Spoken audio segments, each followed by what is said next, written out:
poursuit cette matinée. J'ai le plaisir d'accueillir trois intervenants.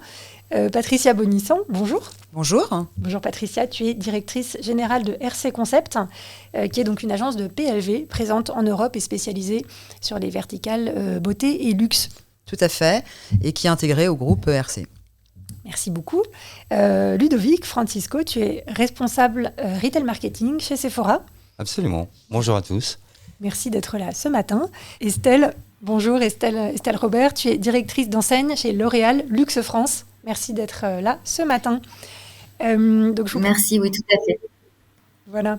Je vous propose de commencer avec ce projet EDG 2.0. Donc EDG, pour les non-initiés, c'est extrémité tête de gondole. Est-ce que Ludovic, tu peux nous présenter la genèse en fait de ce nouveau support éco-responsable ? Oui, bien sûr. Depuis 2013, Sephora met au cœur de sa stratégie des engagements forts en termes de responsabilité environnementale, comme par exemple le programme Stands ou plus récemment le parti pris enseigne Good For. La période Covid nous a permis justement de nous axer davantage sur l'éco-responsabilité de nos PLV, justement pour réduire toute la partie économique du développement de ces PLV, mais aussi pour travailler des supports qui soient avec des matières 98% recyclées, de manière à être dans une démarche pérenne, justement pour tout l'aspect environnemental. 98% recyclés, du coup, c'est l'objectif fixé à quelle échéance ? Alors ça, c'est déjà en place. Bien entendu, avant d'en arriver là, il y a eu un travail de collaboration, je dirais, en plusieurs phases, et en l'occurrence avec les partenaires qui sont ici présents, puisque à l'initiative du projet, L'Oréal Luxe a été leader et a été un partenaire justement sur le développement de ces solutions.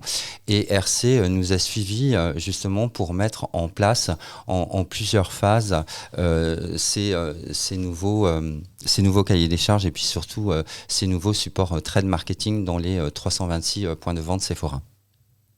D'accord.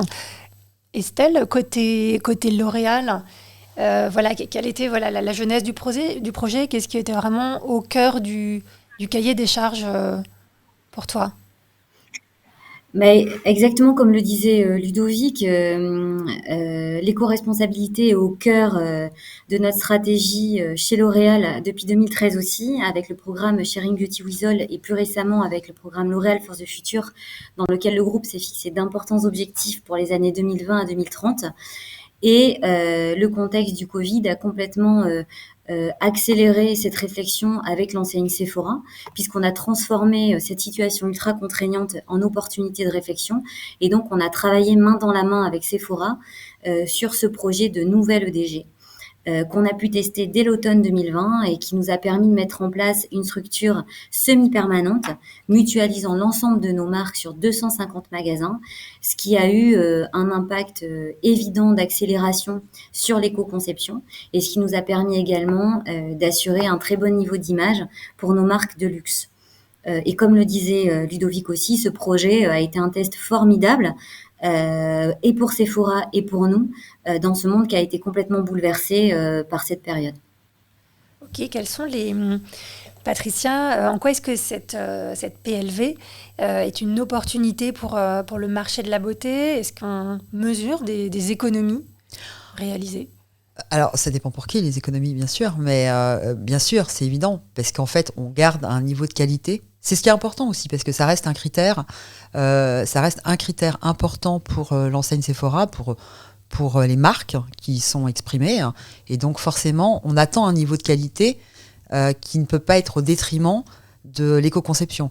Donc, on doit arriver à mener conjointement les deux recherches et on arrive dans ce nouveau projet à mener et à réussir sur ces deux recherches, en fait. Donc, on est sur une accélération et aujourd'hui, ça permet aux marques de s'exprimer avec un niveau de qualité attendu et avec justement une réussite de diminution des taux matières qui est assez importante. Globalement, une étude a été faite par l'enseigne Sephora.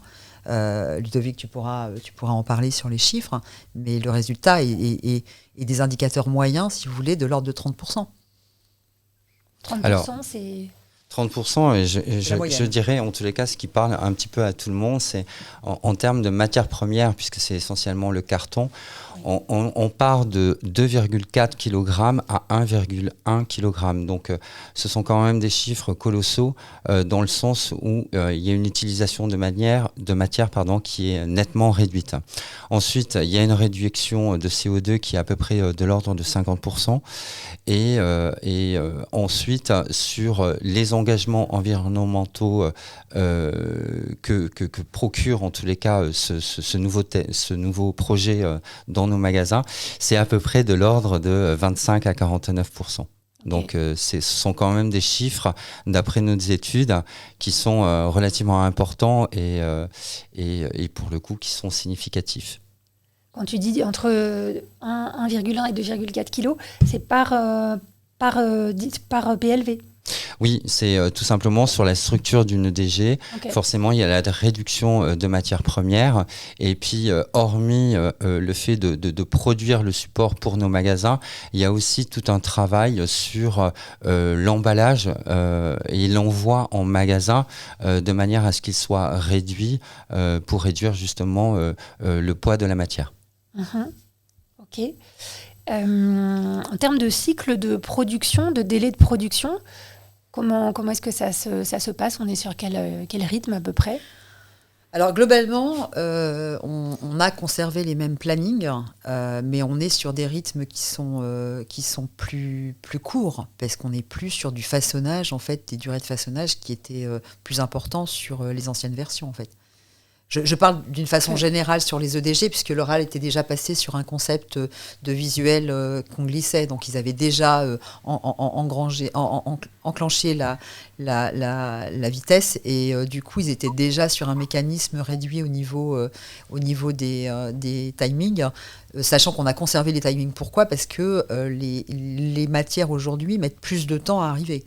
On a des délais qui sont augmentés au niveau des approvisionnements. Et donc, du coup... Justement, cet impact du Covid, parce que c'est directement lié au Covid, cet impact nous permet de conserver les mêmes timings tout en ayant des temps de production qui sont plus courts. D'accord. Chez L'Oréal ou chez Sephora, est-ce qu'il y a des pays dans vos entreprises, chez L'Oréal Luxe France et Sephora, est-ce qu'il y a vraiment des marchés plus avancés dans cette réflexion RSE ? Qu'est-ce qui remonte du terrain chez vous, Estelle ?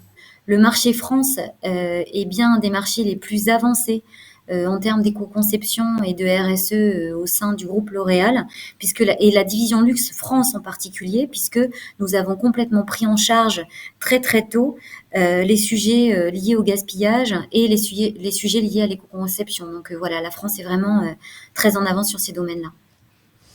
Non, je rejoins Estelle, puisque avant même le post-Covid, Sephora a développé et a déployé une première version d'EDG éco-conçue, justement en éliminant toutes les matières vraiment nocives sur ces supports, comme par exemple le magnète.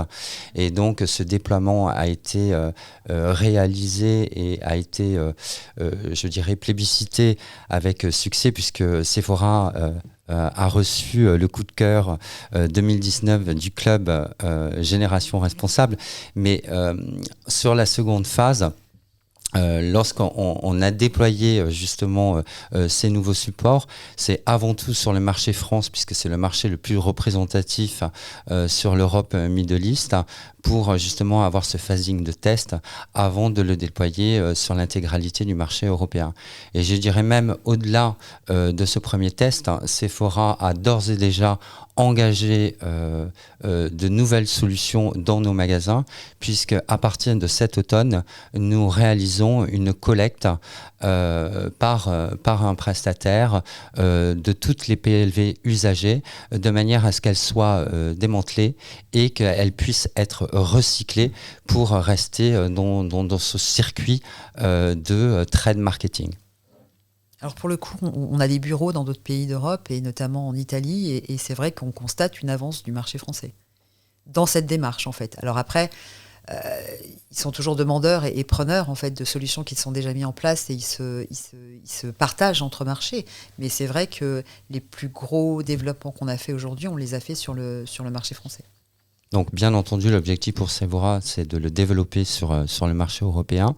Mais pour revenir également à votre question, sur toute la partie opérationnelle en magasin, ce qui est aussi très important, c'est que la partie opérationnelle pour nos équipes des ventes est diminuée et puis beaucoup plus facile en termes d'exécution donc pour l'ensemble de nos équipes. Donc, c'est tout bénéfique. Vous mesurez une économie, enfin un impact sur le temps homme, le temps de montage qui est Absolument. Qui est important. Alors, qui est important, forcément, ça dépend un petit peu d'un magasin à un autre, mais en tous les cas, le temps est dédié vraiment sur la vente et sur d'autres périmètres autres que toute la partie marketing et mise en place et opérationnelle en magasin. Patricia, est-ce que en termes de perspective, voilà, l'heure tourne et le temps est compté, même si c'est vraiment passionnant. Quels sont pour toi les formats d'avenir en termes de PLV? On voit le vrac qui avance beaucoup dans plusieurs enseignes de beauté actuellement. Quels sont voilà, pour toi les... Je reviens sur ce que j'avais dit, tu vois, la qualité reste quand même au cœur des préoccupations sur ce type d'activité. Donc, mais on va voir disparaître des choses qui sont inutiles et on va voir apparaître des choses qui sont utiles, tout en ayant cette idée de minimiser en fait la production qui n'a pas d'intérêt. Donc on va chercher à continuer à faire du beau, continuer à être visible, mais on va surtout chercher à le faire de façon optimale. Ça fait partie de tous les cahiers des charges. Il n'y a plus aujourd'hui une réflexion de PLV, quasiment plus, je dirais, de réflexion de PLV sans cette dimension économique et écologique. Ok, et avec vraiment en termes d'usage, Dans tous les usages, en fait, c'est au cœur des préoccupations. Mais, encore une fois, on n'est pas en mesure d'accepter de le faire sans l'impact qualitatif. Tout à fait. Donc tout est construit autour de cet objectif qualitatif, mais avec deux pressions importantes, écologiques, économiques. Ok, très bien. Bah, écoutez, merci beaucoup à vous trois pour vos insights sur cette expérience partagée. Merci beaucoup.